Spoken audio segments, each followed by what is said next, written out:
They say that death is only the beginning. Maybe that's true. But for the ancient Egyptians, that beginning came with a test, a single moment where your whole life would be judged, and if you failed, a monster would devour your soul and you would cease to exist forever.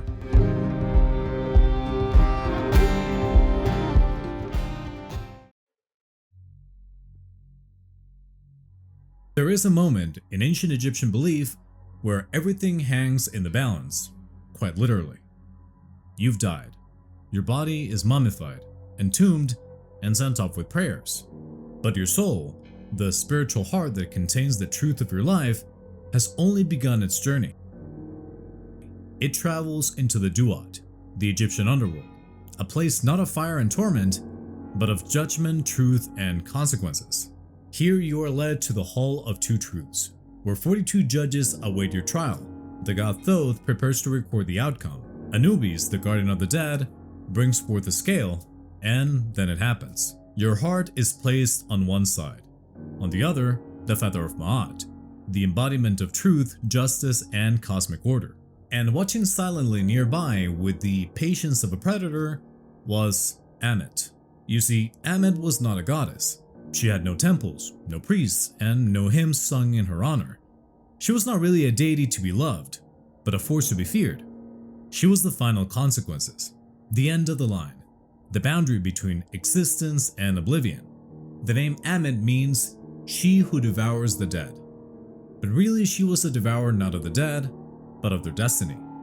Ammit was depicted with the head of a crocodile, the torso of a lioness, and the legs of a hippopotamus.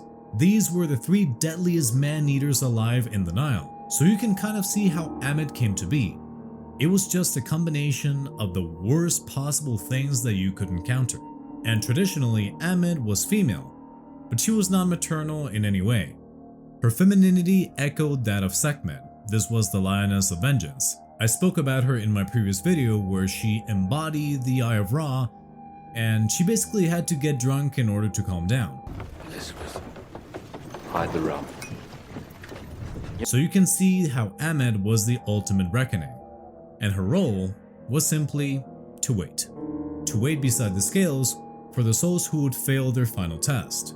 Because if your soul was full of guilt, full of envy, full of lies, full of cruelty, she would devour you. And remember that at this point you're already dead, your body is gone. So Ammit would devour your soul. Ammit would devour your essence, your chance of immortality.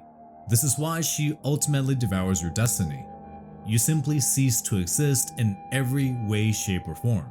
So to the ancient Egyptians, this is what it meant to truly die. Not the first death, but the second death. There would be no paradise at this point, no field of reeds, no joining the gods and the stars, nothing. You would just simply cease to exist. And what did you have to do to avoid this fate? Well, everything. The deceased had to stand before the divine judges and recite the negative confessions. This was a list of declarations proving that they had indeed lived a life in harmony with Ma'at.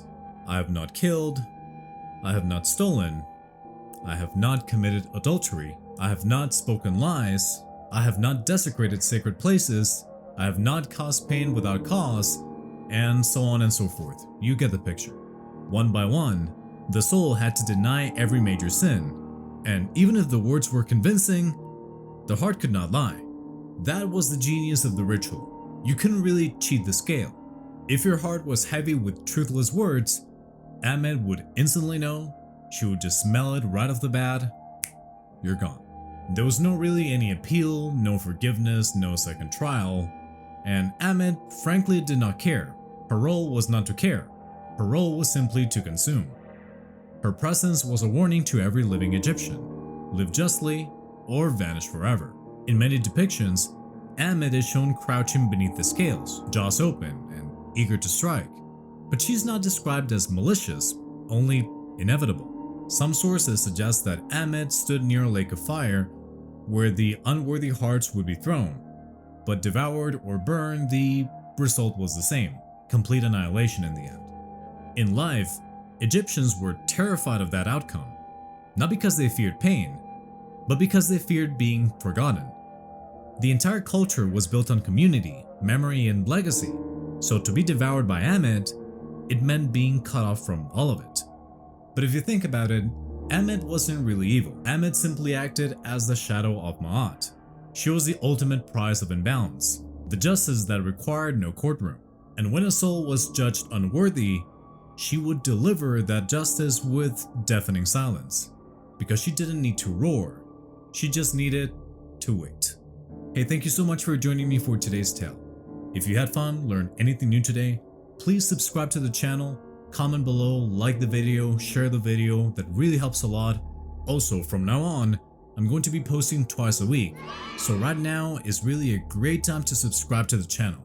Also hit that notification bell to be notified when I release new stuff, and until the next time, farewell, and may the gods smile upon you.